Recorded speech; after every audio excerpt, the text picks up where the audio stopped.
Give me 5 minutes.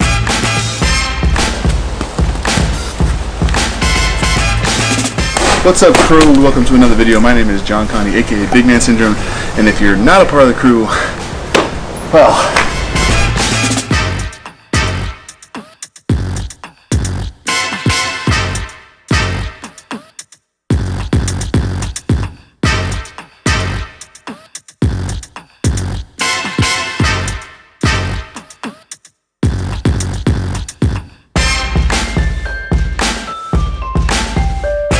so today's video is less about a single technique and more about an overall technique. Most of you who do CrossFit know the workout Fight Gone Bad.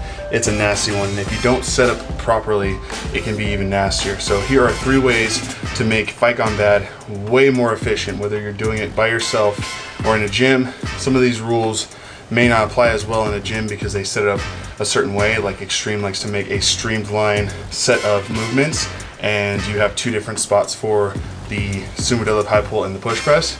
But when you're doing it by yourself, so you can set it up a slightly different way, and I'm going to talk about that in this video. But first things first, number 1, you're going to get a proper timer. Push press timer is going to be your best option for using a timer. So you got my setup or prepare is 30 seconds. That's just until the time starts. I have 1 minute rounds, 0 rest, 5 sets. That's wall balls, sumo deadlift high pull, box jumps, push press, row, and then you're gonna have 3 cycles and 1 minute rest between those cycles. So that 1 minute rest that you get built in with the within the 3 rounds is gonna be that cycle rest. So this is how you would set it up if you have push press timer. In my opinion, this is gonna be the easiest timer to use unless you have one of those timers that you can buy from Rogue that has a Fight Gone Bad timer setup. The one thing good about this though is you can hook it up to a Bluetooth speaker and then turn it up as loud as I could so I can hear it outside. So that's the secondary point to number 1 is very important, is to have your timer loud. You don't want to be constantly looking at the clock. That's going to distract you from the work.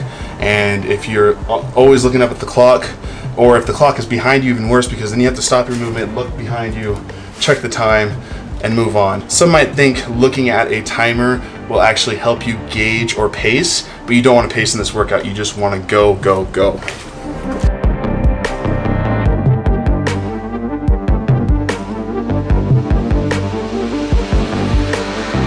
Trying to find a clever way to double myself for the setup of the part, but screw it, we're not going to be doubled this whole entire time. So the second thing you want to do to increase efficiency, now of course this is the one that I mentioned, may vary depending on the gym you go to. If they set it up, then this is kind of void, but if you're able to set it up and you're doing it in your backyard, you want to make sure your stations are very close to each other. So notice that my wall ball station is right next to where my barbell is, which typically is, the weights are on each pad. And then you move over to the box, which is right behind me, back to the barbell, and then the rower is right in front.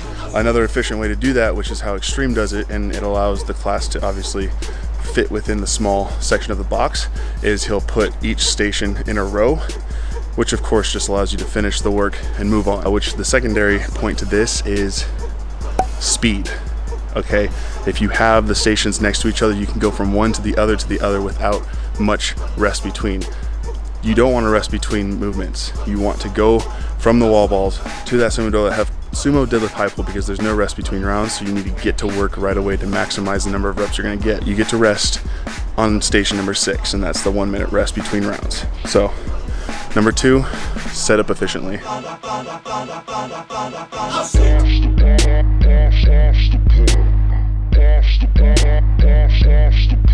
Alright, so the last one, I'm going to show you my whiteboard really quickly. This is the mobility mix that we do with CrossFit Extreme.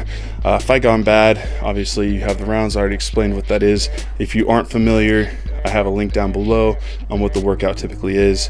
But there you go, 3 rounds, 5 different movements with a rest at the end. The last point I want to talk about is set big sets. Set big numbers for your sets. Aim for something that you think. So actually, this is what I ended up doing. I ended up putting 30, 20, 20, 30, 20, and then I went back and I scratched out zeros and I put 5s.